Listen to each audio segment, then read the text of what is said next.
Some songs aren't just hits, they become the soundtrack of our lives. And when it comes to romantic ballads from the 80s, few songs come close to the charm of True by Spandau Ballet.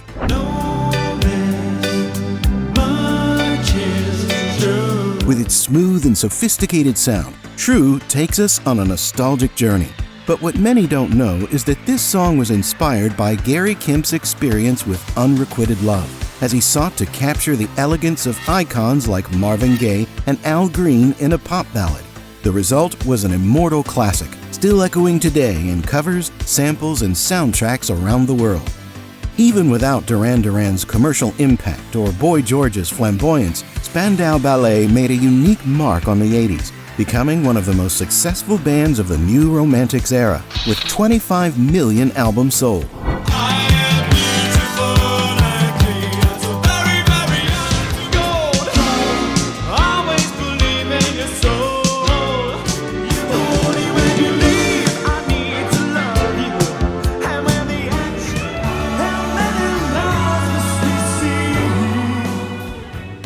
However, not everything was glamour and fame.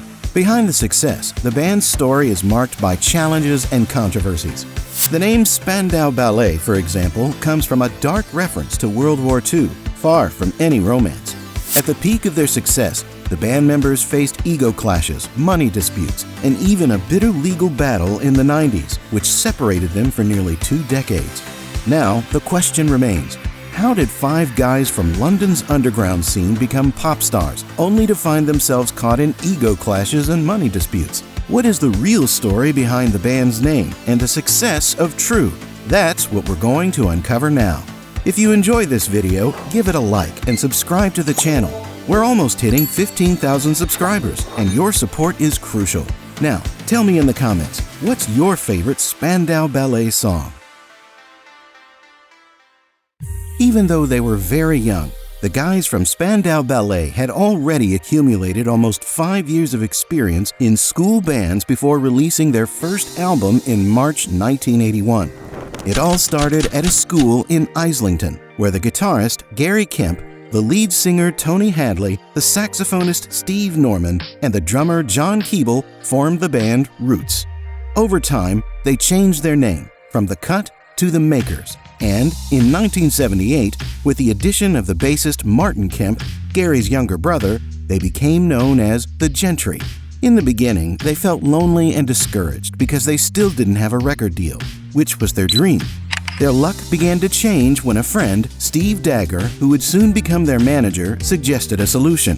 Go to the famous Billy's, the only club in London playing the glamorous music they loved. It was there that they enjoyed a David Bowie-themed night. And meeting personalities like Steve Strange and Rusty Egan gave the band a huge boost. Their discouragement vanished, and they realized they weren't alone. There were a lot of young people with the same feelings and passions. For the saxophonist Steve Norman, Rusty Egan was essential in bringing electronic music to the UK. Here's what he said to Pop magazine. As soon as we changed our name to Spandau Ballet, we went from playing rock to 4-on-the-floor dance music. That changed everything for us, and it's largely down to what Rusty played at Billy's and then the Blitz. He'd mix in electronic music like Can, Neu, and Kraftwerk with proto-electronic music from a couple of years earlier, Bowie's Berlin era and Iggy Pop. Rusty was a massive influence, not just for us, but from everyone of that period. During this same phase, the band, then known as the Gentry, made important friends, such as Robert Elms. It was he, after a trip to Berlin, who suggested the permanent name change to Spandau Ballet. He saw a graffiti in a bathroom that said, "Rudolf Hess, all alone, dancing the Spandau Ballet." They adopted the name without knowing its meaning. There are 2 main theories about the term. The first refers to the involuntary movements of the bodies of Nazi prisoners hanged at Spandau Prison in West Berlin, where Rudolf Hess, Hitler's former right-hand man, spent his last years before taking his own life in 1987. The second theory dates back to World War I, where Spandau was the name of the Nazi machine gun factory. The term Spandau Ballet was used to describe the desperate movements of soldiers trying to escape the bullets. A heavy name for a band that years later would be remembered for its romantic songs, but curiously, the name stuck. To maintain an exclusive image, Spandau Ballet avoided playing every available show. Their manager, Steve Dagger, followed the strict policy of the Blitz Club, and in December 1979, when they performed at the club's Christmas party, despite having played there only twice, they became known as the resident band of Blitz. This fame opened doors for a 2-week residency at La Papagayo Club, where they played 2 shows a night, even in a simple space with only 15 people in 2 rooms. This experience was an important training, which helped solidify the band in the music scene and pave the way for the successes to come. In October 1980, Spandau Ballet finally signed with Chrysalis Records, and their first hits came with a more electronic and danceable sound, such as To Cut a Long Story Short, 1980, which reached 5th place on the charts. In January 1981, they released The Freeze, which reached 17th place, followed by Musclebound, hitting 10th place, both included on their debut album, Journeys to Glory.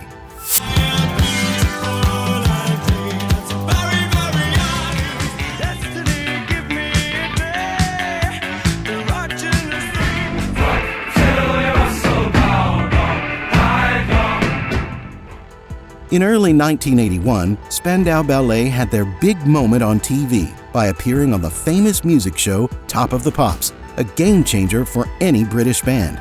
They went from being an alternative club sensation to entering the mainstream radar. In June 1981, they released the single Chant No. 1, I Don't Need This Pressure On, with a funkier beat and touches of soul. This shift in rhythm continued with their subsequent releases, including the 1982 album Diamond. But it was with the album True in 1983 that Spandau Ballet reached its peak. Led by Gary Kemp's talent as a songwriter, the band moved away from heavy synthesizers and began exploring a more refined sound influenced by soul. And thus, their biggest hit was born, True. The album of the same name brought smooth melodies and romantic lyrics that distanced themselves from the electronic experiments of the early years. The title track spent 4 weeks at number 1 on the UK charts between April and May 1983. In the United States, it reached 4th place, becoming the band's only major hit there. For Gary Kemp, this change reflected the band's evolution within the New Romantic movement, which in the 80s defined a generation alongside bands like Duran Duran and Culture Club.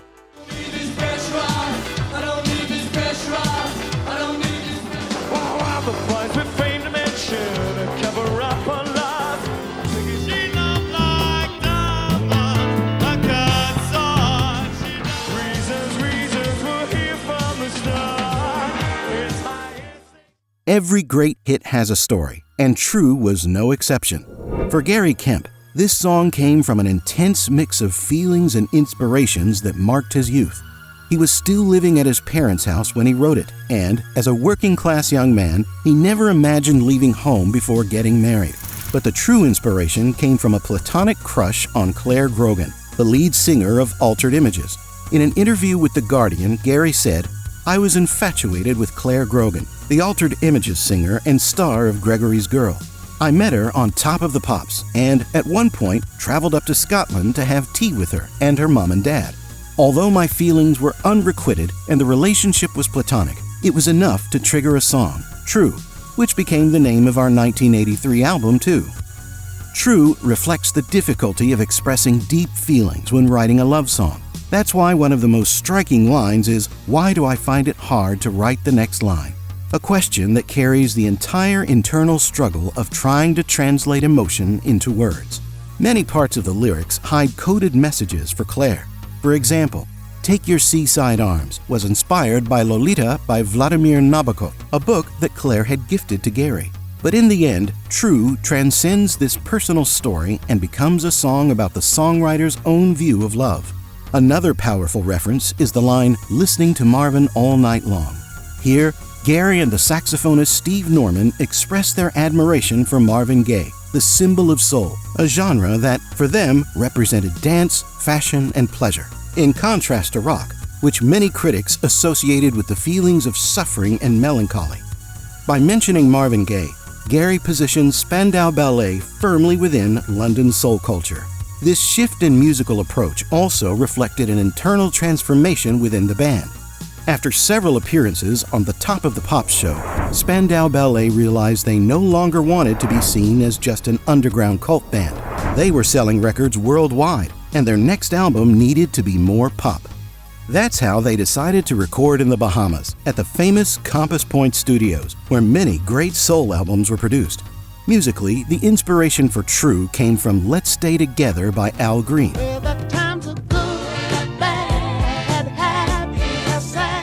Interestingly, the bass line of the song was not played by Martin Kemp. The band opted for a synthesized bass, with a sound reminiscent of the song Body Talk by the group Imagination.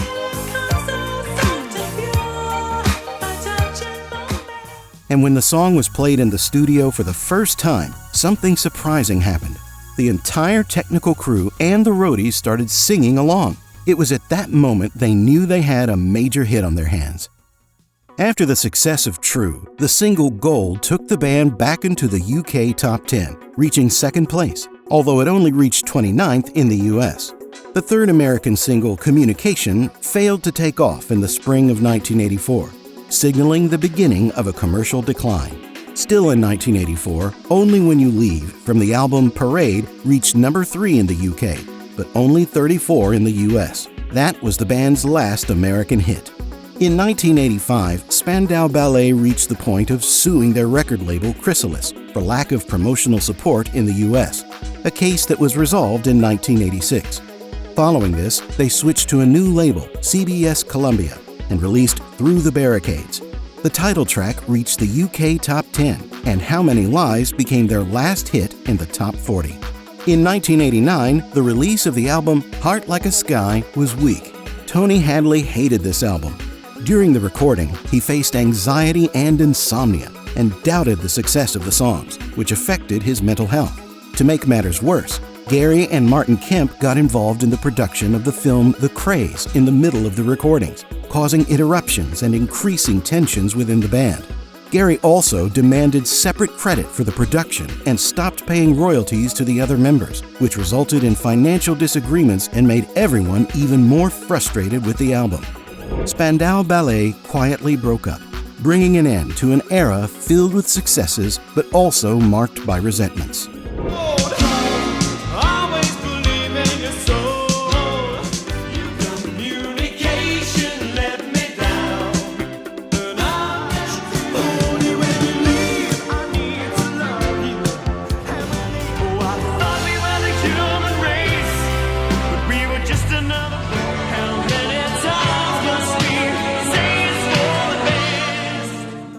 March 1990 marked a turning point for Spandau Ballet. After their final performance of the 10-year tour, the band decided to take a break. The initial idea was for each member to pursue new projects, but the break soon turned into a permanent split, with a bitter legal battle over the copyright of their songs. Tony Hadley, John Keeble, and Steve Norman claimed that they had a verbal agreement with Gary Kemp to receive a share of the royalties from the compositions. John explained years later to The Guardian, "We had an arrangement between ourselves, and we were schoolmates. We weren't cynical. We just did things on trust. Besides, we were playing in the Hope and Anchor, in small pubs at that time. The idea of sorting out a serious contract didn't cross our minds." In court, the judge acknowledged that the three had contributed to the recordings, but not enough to make them co-authors of the song. The verdict favored Gary, considering it unacceptable that the former bandmates claimed a share of the earnings, which had always been treated by Gary as exclusively his. After the defeat, Tony expressed frustration with the outcome, as he had hoped for an amicable solution. He issued a warning to new artists. Let this be a serious lesson to any up-and-coming artist or band. No matter how good mates you are or whether you were at school together, get a contract. Meanwhile, Gary summed up his victory with a straightforward statement. "I see this as a victory for all songwriters." To pay the legal debts, Tony, John, and Steve were forced to sell their shares in the Spandau Ballet Company to Gary. They even tried to go on tour as a trio, but faced an obstacle. The rights to the name Spandau Ballet belonged to Gary, Martin, and their manager, Steve Dagger. Unable to use the name, they were forced to abandon the idea and go their separate ways. Such an outcome buried any chance of reconciliation, and the bitterness was so deep that the split lasted nearly 2 decades. In the 90s, each member went their separate ways. The brothers Gary and Martin Kemp found success in acting, even playing British gangsters in The Krays, while Tony released 2 solo albums that didn't achieve great success. Both he, John Keeble, and Steve Norman faced difficulties as individual artists. Then, in 2009, they reunited and announced a world tour, putting the past behind them. Tony Hadley commented that time is a great healer, and upon reconnecting, they realized they were still great friends. The tickets sold out quickly, and the tour brought in millions for each member. That same year, they released the album Once More, which earned them the Best Comeback Award at the Virgin Media Awards. After that, in 2010, the band toured Australia, took a 3-year break, and returned in 2014 with a world tour to promote the documentary Soul Boys of the Western World. But in July 2017, Tony Hadley surprised everyone by announcing that he was no longer part of Spandau Ballet. Since September 2016, Tony had already made it clear that he no longer wanted to work with them. Steve Norman stated that the separation wasn't amicable, and Martin Kemp described the situation as extremely frustrating.